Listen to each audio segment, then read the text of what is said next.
Good evening, folks. Welcome to another episode of Spilling Tea. I'm your host, Tiffany Daniels, and it is some heartbreaking news I have to report and a dark subject that I have to talk to you about this evening. First off, folks, we are going to be providing the link for you for this article right there in the description box. And what is it about? Well, this was passed along to me by Shalana. This is how it first pulled up in my feed. Thank you, Planet Q's Queen, by the way, for this. Missing Rachel Cordova. Oh, I'll find it. First, she was missing. Female, build, wearing a black shirt. And of course, they reported her as being autistic, which we're going to read that here in a moment. And it was brought to my attention later this evening that she had passed on. Now, why would we cover this on this channel? Well, you're about to find out. Authorities: missing Rancho Cordova woman found dead. And there she is. And this was posted February the 1st, updated on February the 2nd.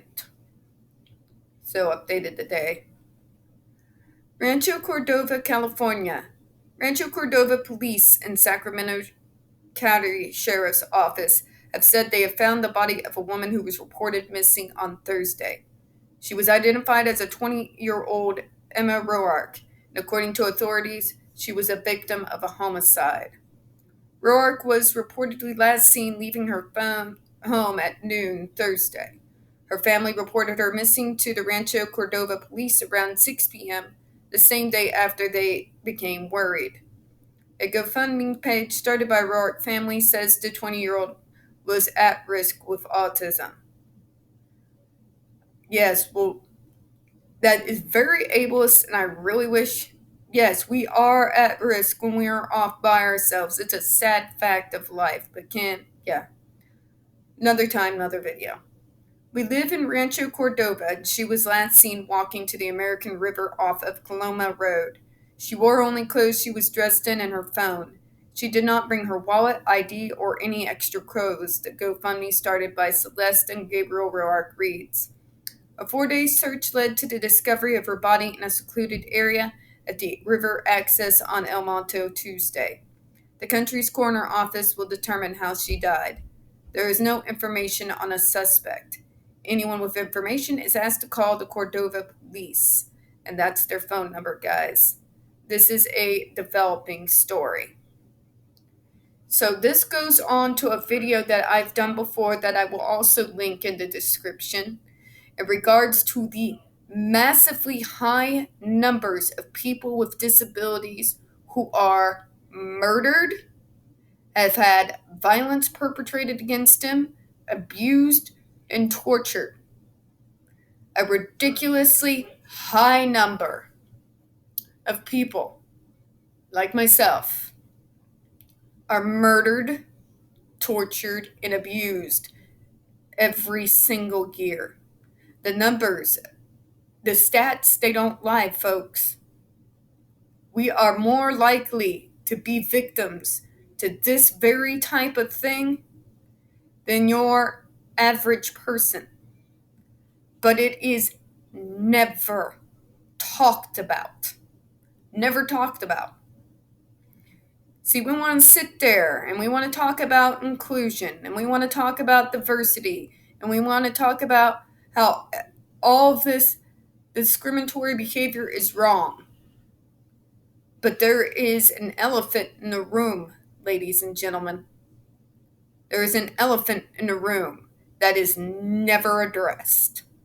And that is the large numbers of people who are abused, tortured, and murdered, who are disabled people every single year. And the fact that our demographic is more likely to be victims of violent crime and abuse and murder than your average person. But where do we see that on major news? Do you see CNN talking about it? What about MSN? They like to cram inclusion down our throats. Where are they when this happens? Hmm? Where are the calls to ask why this is happening? Where are the people, coalitions, groups, other than ourselves and our few allies that are coming up with groups to make laws to make things more safe for people with disabilities who simply just want to go about their day? That's what I would like to know. Violence against disability, violence against people with disabilities is a story that is not talked about.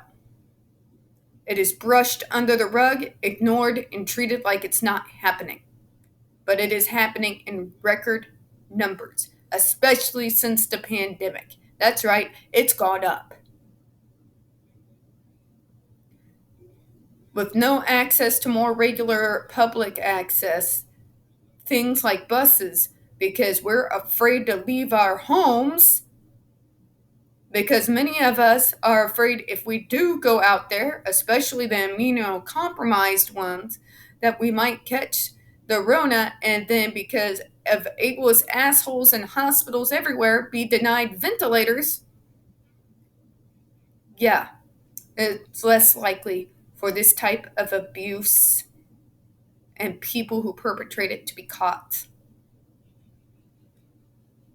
It's time we stop sweeping it under the rug.